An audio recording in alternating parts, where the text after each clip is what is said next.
గత కొన్ని రోజులుగా మనం హైడ్రా కూల్చివేతలైతే చూస్తున్నాం. హైదరాబాద్‌లో ఔటర్ రింగ్ రోడ్ లోపలనైతే చాలా హైడ్రా ఇప్పటికే చాలా కొన్ని వందల ఎకరాలైతే కాపాడుకుంటూ వచ్చిందనైతే చెప్పొచ్చు. హైడ్రా మంచి డిసిజనే తీసుకుందని కూడా చాలామందైతే అంటున్నారు. చాలామందికి కూడా ఈ హైడ్రా ఏదైతే రూల్స్ తీసుకొచ్చిందో చాలామందికి రిచ్ అని, పూర్ అని ఎవ్వరిని కూడా వదలడం లేదు. ఎంత గొప్పోళ్ళైనా గానివ్వండి, ఎంత పూర్ పీపుల్స్ అయినా గానీ హైడ్రా ఏవైతే అక్రమంగా కట్టడాలు ఏవైతే ఉన్నాయో సో ప్రతి ఒక్కటి మన ఇప్పుడు ఎఫ్‌టీఎల్ అదే విధంగా ఇక్కడ మనం చూస్తున్నాం. ఎఫ్‌టీఎల్ అదేవిధంగా బఫర్ జోన్‌లో ఏవైతే కట్టారో సో ప్రతి ఒక్క అయితే ప్రతి ఒక్క ఏరియాలో ఏ ఏరియాను కూడా వదిలిపెట్టకుండా అన్ని ఏరియాలలో కూల్చివేతలైతే మనం చూస్తూనే ఉన్నాం. హైడ్రా ఇక్కడ కూడా ఇప్పుడు ప్రెజెంట్ మనం రాజేంద్ర నగర్‌లో కూడా గత కొన్ని రోజుల ముందైతే ఇక్కడ కూల్చివేతలైతే జరిగాయి. సో ప్రెజెంట్ సిట్యుయేషన్ అయితే ఇలా ఉంది. అండ్ రాజేంద్ర నగర్ అదేవిధంగా బోరబండ అదేవిధంగా మాదాపూర్ సున్నం చెరువు ఇలా ఎన్నో చెరువులనైతే కాపాడుకుంటూ అయితే వస్తుంది. అయితే దీనికి రీజన్ కూడా ఏంటి అని అంటే ఇప్పుడు వర్షాకాలం అసలే వర్షాకాలం కాబట్టి మనకు వర్షాలు పడ్డప్పుడు ఎన్నో వరదలైతే రావడం అయితే జరుగుతుంది. అంటే ఇలా చెరువులన్నీ కబ్జాలు చేయడంతో ఒకప్పుడు ఏంటంటే నీళ్ళొచ్చినా కానీ ఇక్కడ నియర్ బై ఇప్పుడు ఉన్న ఏరియాలో ఏదైతే నియర్ బై చెరువు ఉంటుందో ఆ చెరువులకైతే నీళ్ళు అనేటివి అయితే వెళ్తూ ఉంటాయి. అయితే ఇక్కడ ప్రజెంట్ ఇప్పుడు ఏమవుతుందంటే ఆ చెరువులనే కబ్జాలు చేసేసి చెరువులనే అక్రమంగా ఎఫ్‌టీఎల్ బఫర్ జోన్‌లో కట్టేసరికి సో ఇవన్నీ ఇప్పుడు నీళ్ళన్నీ ఎక్కడైతే ఆగిపోవడం అయితే జరుగుతుంది. అయితే మనం ఇక్కడ ప్రజెంట్ రాజేంద్ర నగర్‌లో కూడా చూస్తున్నాం. ఎన్నో షెడ్లు అయితే ఇక్కడ అక్రమంగా కట్టిన ఎన్నో షెడ్లు అయితే కూల్చివేయడం అయితే జరిగింది. ఇక్కడ అయితే వీళ్ళకి కూల్చివేసే ముందు హైడ్రా అయితే ఎలాంటి ఇన్ఫర్మేషన్ అయితే ఇవ్వలేదని అయితే చెప్తున్నారు. అయితే మనము ఎలాంటి ఇన్ఫర్మేషన్ ఇవ్వకుండా ఇక్కడ వస్తువులు కూడా చూస్తున్నాము. అయితే మేము నియర్లీ ఒక 10-20 సంవత్సరాల నుంచి ఇక్కడే నివసిస్తున్నాము. ఇక్కడే మేము ఫ్యాక్టరీలు నడిపించుకుంటున్నాము. ఇక్కడే లీగల్‌గా అయితే మేము ప్రొసీడ్ అవుతున్నాము అని అయితే అంటున్నారు. కానీ ఇక్కడ మనం చూసుకోవచ్చు చెరువు పక్కనే ఎఫ్‌టీఎల్ పరిధిలోనే మనకి ఇక్కడైతే ఉన్నట్లయితే మనకు కనిపిస్తుంది. అయితే ఎఫ్‌టీఎల్ బఫర్ జోన్‌లోనే ఇక్కడ ఎన్నో ఎకరాల కొద్ది అయితే ఇలా కట్టడం అయితే జరిగింది. ఎన్నో ఎకరాల కొద్ది అయితే షెడ్లు అయితే చాలా ఉన్నాయి ఇక్కడ మనం చూడొచ్చు. అయితే ఆ వస్తువులు కూడా తీసుకునే సమయం లేకుండా డైరెక్ట్ అయితే కూల్చివేయడం అయితే జరిగింది. 10 రోజుల నుంచి వాళ్ళైతే ఏవైతే రేకులు కానివ్వండి, ఆ రాడ్స్ కానివ్వండి, ఇవి ఏవైతే ఉన్నాయో అవన్నిటిని అయితే ఇప్పుడు సెట్ చేసుకుంటున్నారు. అంటే ఇవన్నిటిని తీసేసుకుంటున్నారు. ఇంకా మిగతా మాకు ఏమంటున్నారంటే కొంచెం నష్టపరిహారం అయితే జరగాలి. మేము ఇన్ని డేస్ నుంచి 10-20 సంవత్సరాల నుంచి ఇక్కడనే ఉంటున్నాం కదా. సో మాకు అయితే కొంచెం నివసించడానికైనా ఏదైనా ప్లేస్ చూపించాలని అయితే వీళ్ళైతే కోరుతున్నారు. ఆయన హైడ్రా అయితే ఎవరిని కూడా వదలడం లేదు.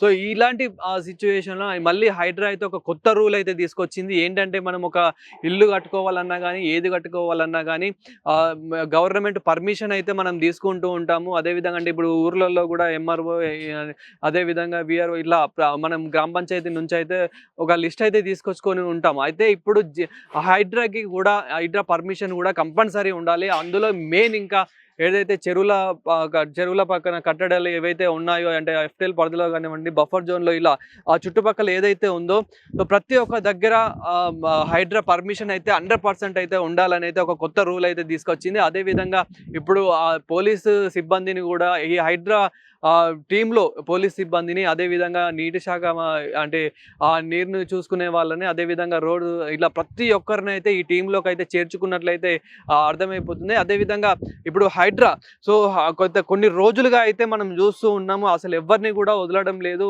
ప్రతి చోట్ల అయితే అంటే మెయిన్ ఏంటంటే మనకి హైదరాబాద్ ఔటర్ రింగ్ రోడ్డు లోపలనే ఈ హైడ్రా కూల్చివేతలు అయితే జరిగాయి. అయితే ఇప్పుడు మళ్ళీ మనకి ఇంకా కొన్ని రోజుల్లోనే తెలంగాణ వ్యాప్తంగా టోటల్ తెలంగాణ మొత్తం ఇది అయితే తీసుకొచ్చే రూల్ అయితే ఉంది అనే అవకాశం అయితే ఉంది అన్నట్లయితే చెప్తున్నారు. సో చూడాలి ఇంకా తెలంగాణ మొత్తం ఇలా ఎన్ని ఉన్నాయనేది కూడా బయట పెట్టే అవకాశం కూడా ఉంది. అయితే ప్రజెంట్ అయితే మనం హైదరాబాద్లో కూడా కొన్ని వందల ఎకరాలు అయితే కాపాడుకుంటూ అయితే వచ్చిందని అయితే చెప్పొచ్చు. అక్రమంగా కట్టడాలు ఏవైతే ఉన్నాయో ఎఫ్‌టీఎల్ అదేవిధంగా బఫర్ జోన్లో ఏవైతే ఉన్నాయో సో ప్రతి ఒక్కటి కూల్చివేయడం అయితే మనం చూస్తూ ఉన్నాం. ఇక్కడ కూడా మనం ఇప్పుడు ప్రజెంట్ రాజేంద్ర నగర్లో చూసుకుంటే కనుక ఇక్కడ మనకి ఎన్నో ఎకరాలుగా అయితే షెడ్లు అయితే వేయడం అయితే జరిగింది. ఇక్కడ మనకి చెరువు పక్కనే ఏదైతే మనకి అప్పర్ లేక్ చెరువు ఉందో ఆ చెరువు పక్కనే చెరువు అనేది ఒకప్పుడైతే చాలా పెద్దగా ఉండేది అని అయితే అంటున్నారు ఇక్కడ ఉన్న ప్రజలైతే. ఎవరైతే ఉన్నారో సో వాళ్ళు ఇప్పుడు దాన్ని చిన్నగా చేసేసారు. అసలు చెరువు ఉందా లేదా అన్న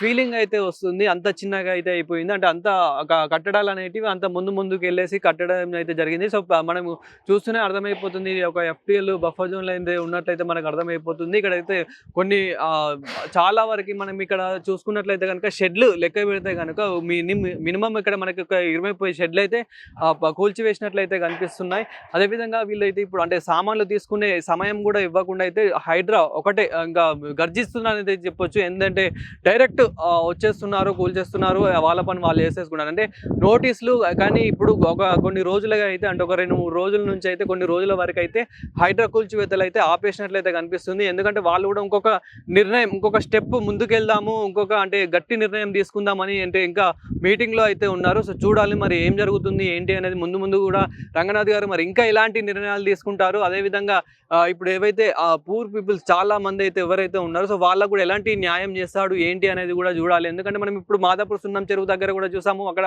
ఎంతో మంది అయితే చిన్న షెడ్లు వేసుకొని అంటే ఈజీగా చెప్పాలి అని అంటే కొంచెం అడుక్కునే వాళ్ళు కూడా అలాంటి వాళ్ళు కూడా ఉన్నారు. అందులో చిన్నపిల్లలు, పెద్దవాళ్ళు, ముసలి వాళ్ళు ఇలా ఎంతో మంది అయితే ఉన్నారు.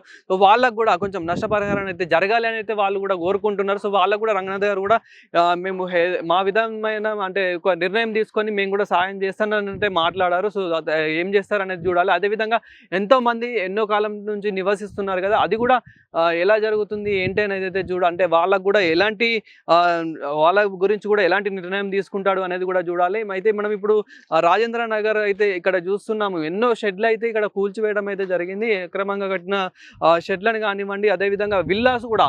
సో విల్లాస్ కూడా చాలా విల్లాస్ కూడా కూల్చేస్తున్నారు. మనం ఇప్పుడు మియాపూర్ దగ్గర ఉన్న అంటే దుండిగల్ అక్కడ మియాపూర్ లొకేషన్‌లో ఉన్న అక్కడ లేక్ కూడా ఏవైతే విల్లాస్ ఉన్నాయో ఆ విల్లాస్ కూడా 14 విల్లాస్ అక్కడ కానీ 14 కాదు ఇంకా చాలానే ఉన్నాయి కానీ కొన్ని అయితే ఆపేసినట్లయితే మనకు వినిపిస్తున్నాయి. సో కొన్ని విల్లాస్ కూడా కూల్చివేశారు. ఇలా విల్లాస్ కానివ్వండి ఇలా ప్రతి ఒక్కటి అయితే కూల్చివేస్తున్నారు. అయితే నేను రియల్ ఎస్టేట్ పరంగా కూడా మనం మాట్లాడుకుంటే కనుక ఎవరికైతే ఇప్పుడు హైదరాబాద్‌లో మీరు చెరువుల పక్కన ఎవరైతే కొనుక్కుంటున్నారు అనుకుంటున్నారో అది మీకు ఏంటంటే అమ్మేవాళ్ళు మంచిగా ఉంటుంది అని ప్రతి ఒక్క పర్మిషన్ ఉంది అని చెప్పేసి అమ్మేస్తారు. వాళ్ళు ఇంకా ఎక్కడికో వెళ్ళిపోతారు.